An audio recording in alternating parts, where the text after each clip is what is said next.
Prosím, ja som strašne hladný. To nie je úplne nájdenie, ale prosím vás, som strašne hladný. Niečo, ja neviem, kľudne aj týždeň plesní mi chleba, niečo. Ja som strašne hladný, prosím vás, madam, niečo. Prosím. Strašne hladný. Ja som si teraz dal niečo pečený so zemiakmi. Alebo kačice s lokšou. Steak. Alebo taký burger. Takú pizzu. Hamburger s kaču.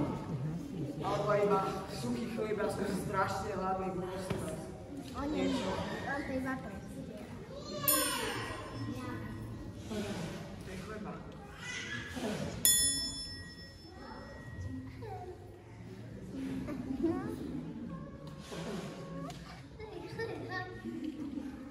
Halleluja! Konečne mám jedlo! To je chleba s nutellou. Ježiš povedal svojim učeníkom. Keď sa tvoj brat prehreší proti tebe, choď a napomeň ho medzi štyrmi očami. Marek, ty si mi ukradol chleba. Vráť mi ho. Nepovedal by som úplne, že som ťa ukradol. A vieš, ja som teraz sa postil, ja som strašne hladný a tebe navyše, tebe môže ešte Marinka nadrieť. A mne už nenadrie, lebo ja mám 14 rokov. Choď si vypýtať od Marinky. Nadrie. Ak ťa počúvne, získal si svojho brata. Ak ťa nepočúvne, pridaj si ešte jedného alebo dvoch, aby bola každá výpoveď potvrdená ústami dvoch alebo troch svetov. Metod, poď sem. Čo? Vieš čo? Marek mi ukradol chleba. Poď za. Hej, Marek, môjmu bratovi ukradol chleba. Metodom, počúvaj. Ja som strašne hladný. On je malý, ty si malý, ja som veľký. To znamená, ja potrebujem viac výživy, viac jedla a mne už Marienka nenatrie. Vám áno, tak si môžete zvykať a môžete sa aj podeliť napríklad. Môžem podeliť, nie? No, choďte si každopádne vypýtať od Marienky. Pane Bože. Keby ani ich nepočúval, povedz to cirkvi. Hej, ľudia, on mi ukradol chleba.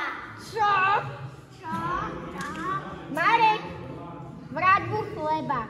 Marek, vráť ho. Marek, Marek. Počúvajte, ja som hladný a starší. To znamená, že mám na to právo. A nemáš. Ale mám. A nemáš. Nemáš. Nemáš.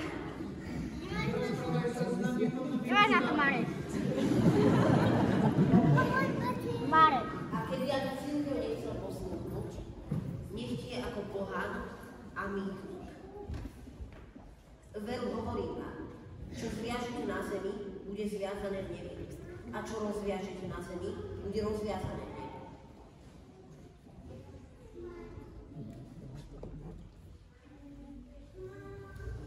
Matiáš, prosím ťa, odpust mi. Bolo to trochu drsné, keď som ti vytrhol ten chlieb a zjedol ho. Ale ja keď som hladný, tak som celkom mrzutý. Prosím ťa, odpust mi. Marek, ty si môj priateľ. Odpúšťam.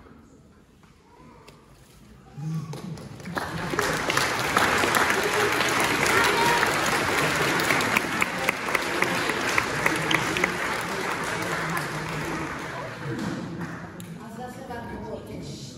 Ale ja som stále hladný. Ja tiež. Čo budeme robiť? Ak budú dvaja z vás na zemi jednomyselne prosiť o čokoľvek, dostanú to od môjho Otca, ktorý je na nebesiach. Dobrý rád. Tak poďme sa pomodliť, nie? Pane Ježišu, my sme veľmi hladní. Sme veľmi hladní. Ak je to možné, daj nám chlieb. Daj nám chlieb. Oče náš, ktorý si na nebesiach, posväť sa meno Tvoje, príď kráľovstvo, vôľa tvoja, nech byť jediná. Chlieb náš každodenný daj nám dnes. A odpúsť naše viny, ako ich odpúšťame svojim vinníkom. A neuved nás do pokušenia, ale zbav nás zlého.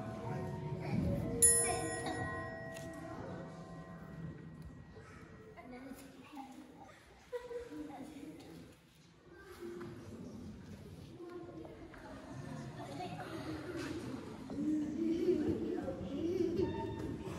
Máme chlieb, Boh nám poslal chlieb. Lebo kde sú dvaja alebo traja zhromaždení v mojom mene, tam som ja medzi nimi.